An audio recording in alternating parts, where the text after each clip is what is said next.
खुलासा हुआ है, कुछ लोग भी गिरफ्तार किए गए हैं, क्या कुछ पूरा मामला है?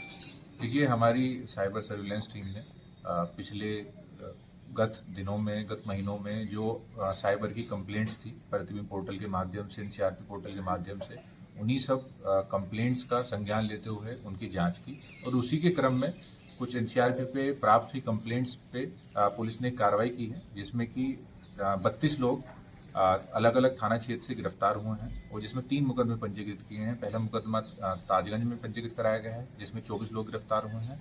6 लोग थाना जगदीशपुरा से गिरफ्तार हुए हैं, मुकदमा पंजीकृत कराया गया है और एक मुकदमा थाना किरावली क्षेत्र में पंजीकृत कराया गया है, जिसमें 2 लोग गिरफ्तार हुए हैं। ये तीनों ही अलग अलग जो मुकदमे पंजीकृत हुए हैं, इसमें 3 अलग अलग गिरोह बड़े पैमाने पर लोगों को बहला फुसलाकर उनके अकाउंट्स खुलाते थे, नकली जो फर्जी आईडी पर सिम खरीदते थे और उनसे लोगों के साथ धोखाधड़ी करते थे। अभी तक की प्रथम दृष्टया जो जानकारी प्राप्त हुई है, उससे इन पर 500 से ज़्यादा एनसीआरपी कंप्लेंट्स देश के अलग अलग राज्यों से इनके ऊपर दर्ज हैं और इनके ऊपर इसके अलावा एनसीआरपी कंप्लेंट्स के अलावा कई जगह से धोखाधड़ी और बाकी अन्य शिकायतें भी हैं। और अब तक जो इन्होंने पूछताछ में बताया गया है, इनका पूरा गिरोह और जिसमें कुछ और वांछित भी हैं, इनके कुछ सरगना हैं जो बाहर दुबई से बैठ के भी ऑपरेट करते हैं।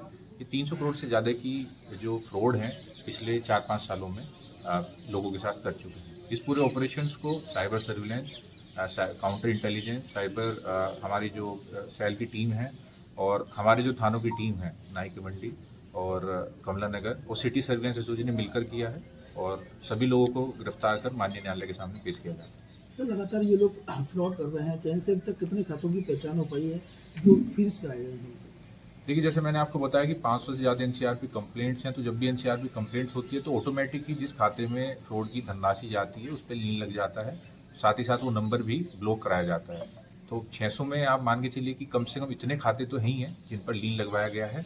बाकी और विस्तृत जांच पूछताछ में तथ्य सामने आए हैं, जो डेटा अभी एफएसएल की मदद से रिकवर होगा, उसके बाद और चीज़ें सामने आएंगी तो आपसे हम बेहतर तरीके से। गैंग का जो मुख्य सरगना है नितिन, वो शायद दुबई बता रहे हैं कि दुबई से उसका लिंक निकला है, तो उसको पकड़ने के लिए क्या स्ट्रेटजी रहेगी? देखिए, इसमें एक नाम सामने आया है, एक व्यक्ति जो कि अभी पता चला है कि दुबई में कंपनी खोलकर रह रहा है, इंडिया में आता था और ये साइबर फ्रॉड की धनराशि उसने वहाँ पे इन्वेस्ट की गई है। तो लीगल प्रोसेस से जो भी साक्ष्य हमने संकलन किए हैं उसके आधार पर कार्रवाई की जाएगी। साथ ही साथ जो इन साइबर अपराधियों को द्वारा अवैध संपत्ति अर्जित की गई है, नियम अनुसार उसे भी न्यायिक प्रक्रिया में लेते हुए उस पर भी कार्रवाई की जाए। सर, ये किस तरीके से किसी घटना को कौन, जैसे खाते खुलवाने वाली एक टीम हो, कोई निकालने वाली, तो किस तरीके से ये पूरा काम करता था गिरोह? देखिए, इसमें कई लेयर्स थी। पहला तो जो फ्रॉड करता है वो अलग अलग मोडोस ऑपरेंडी से करता है। फ्रॉड करने के लिए उसे खाते चाहिए जिसमें वो फ्रॉड की गई राशि को ले सके। उसके लिए कुछ भोले भाले लोगों को बहला फुसलाकर कुछ पैसे देकर खाते खुलवाए जाते। साथ ही साथ इन लोगों के पास से हमें कुछ एडिटेड आधार कार्ड और आईडी प्रूफ भी मिले हैं, जिससे ऐसा प्रतीत होता है कि ये लोगों के आईडी कार्ड्स के साथ छेड़छाड़ कर फर्जी खाते भी खुलवाते थे। साथ ही साथ कुछ लोग जो लोगों से सिम लेकर इन्हें प्रोवाइड करते थे ताकि जिससे ठगी की जा सके। तो अलग अलग लोगों का अलग अलग कार्य था। कुछ लोग नौकरी का झांसा देकर फ़ोन करते थे और उसमें जो ठगी की रकम थी वो मंगवाते थे। तो हर किसी का किसी न किसी स्तर पर इन्वॉल्वमेंट है। ये पूरी सप्लाई चेन थी जिसे कि हमारी साइबर सर्विलेंस और काउंटर इंटेलिजेंस टीम ने हमारे अन्य पुलिसकर्मियों के साथ मिलकर पूरी चेन को तोड़ा है। देखिए, इसमें अभी पूछताछ में कुछ चीज़ें आई हैं कि कुछ जन सेवा केंद्रों के जो वहाँ के व्यक्ति हैं उनकी भी मिली भगत है और वहाँ से ही ये लोग आधार और कुछ आईडी प्रूफ्स कलेक्ट कर उन पे खाते इनके द्वारा खुलवाए जाते थे, जो कि ठगी में इस्तेमाल किए जाते थे।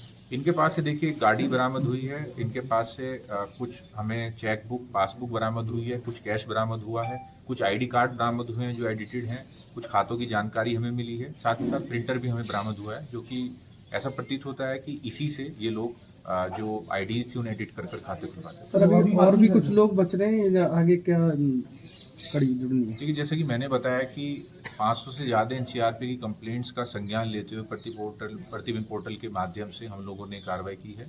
तो इसमें अभी और भी लोग हैं जो कि चिन्हित किए गए हैं, पूरा वेरिफिकेशन, ग्राउंड वेरिफिकेशन किया गया है। तो आगे आपको इससे भी बड़ी कार्रवाई जल्दी और देखने को मिलेगी।